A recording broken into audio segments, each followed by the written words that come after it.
Sure. Here's a 1,600-word article written in a natural, flowing style for a YouTube video about the 1991 Pontiac Sunbird for 2025.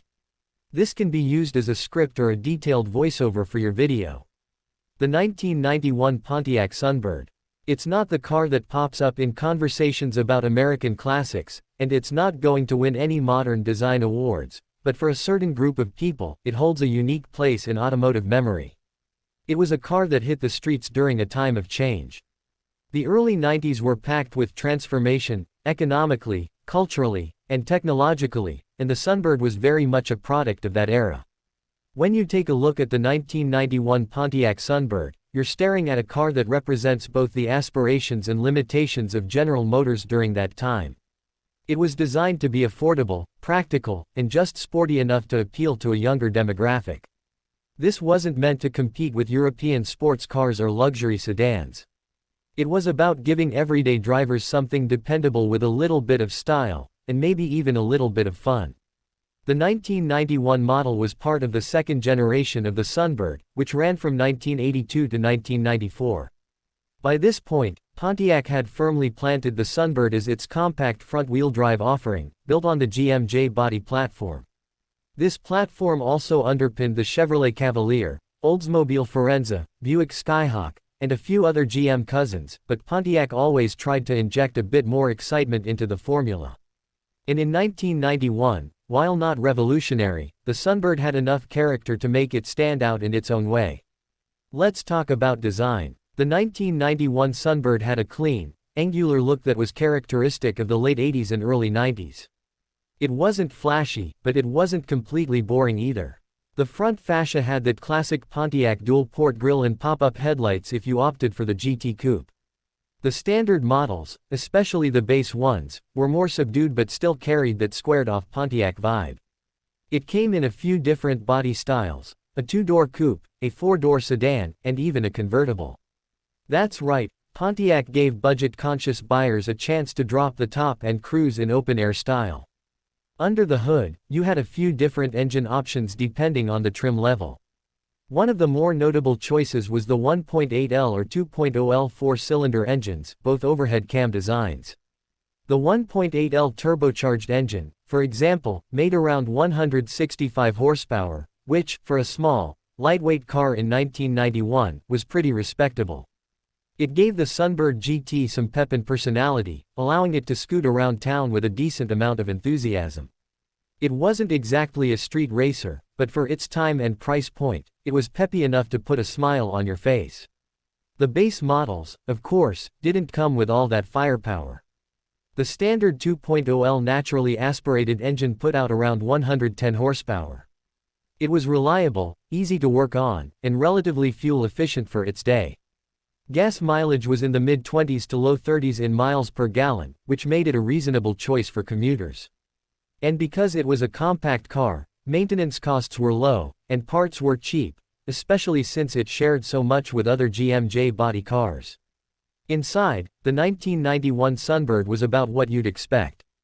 It had basic cloth seats, a simple dashboard layout, and controls that were refreshingly straightforward.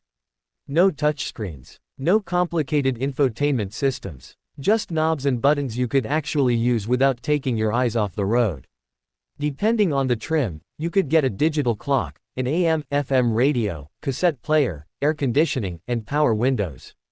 The GT models, of course, came with a sportier interior setup, including bucket seats, some extra gauges, and even a leather-wrapped steering wheel if you were lucky. Driving the Sunbird was, well, it was an experience rooted in realism.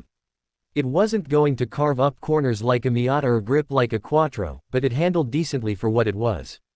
The suspension was soft, comfortable for daily driving, and absorbed bumps well. The steering was light, the brakes were adequate, and the car felt manageable.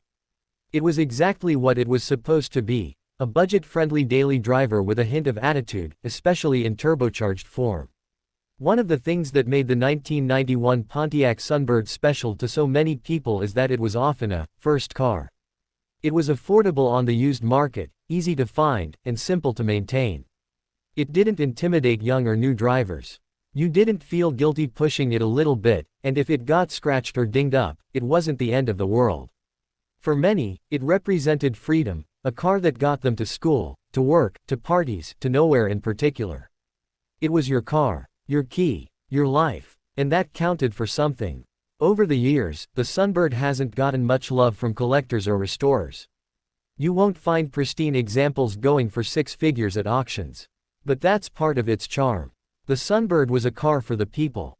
And while most of them have long since rusted away or been scrapped, those few survivors on the road today still tell a story of youth, of practicality, of that unmistakable GM hum under the hood.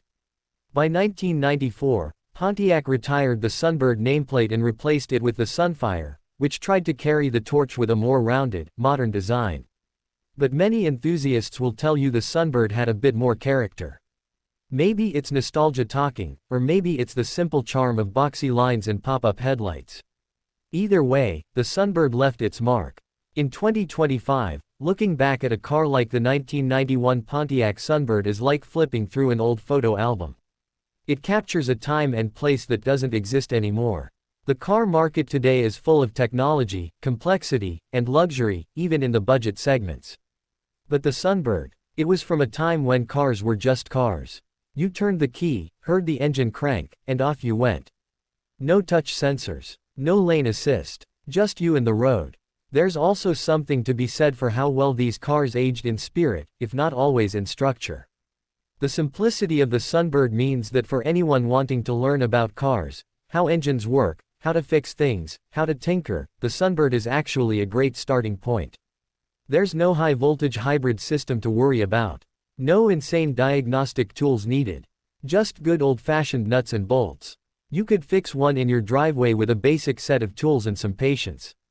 You won't see a lot of Sunbirds at car meets these days, but every now and then, one pops up in pristine condition, and it turns heads, not because it's flashy, but because it's rare. And people respect that. It's the kind of car that sparks conversations. Hey, I used to have one of those, or, my buddy drove one in high school, or, man, I haven't seen one of those in years. And that's what makes it memorable. The 1991 Pontiac Sunbird wasn't groundbreaking. It wasn't exotic, but it was there for a lot of people at just the right time in their lives. It was dependable, affordable, and had just enough personality to make the drive interesting. In a world now overflowing with electric vehicles, digital dashboards, and self-driving features, looking back at the humble Sunbird reminds us how far we've come, and maybe even makes us appreciate the simplicity we left behind. So if you ever see one on the road, maybe tucked away in someone's garage or pulling up at a gas station, take a moment to appreciate it. That car has stories. It's lived. It's survived. And it's still cruising, over 3 decades later. In its own way, the 1991 Pontiac Sunbird is a classic, not because it's rare, or expensive, or fast, but because it mattered. And sometimes, that's more than enough. Let me know if you'd like this adapted into a video script format with suggested visuals or scene cues.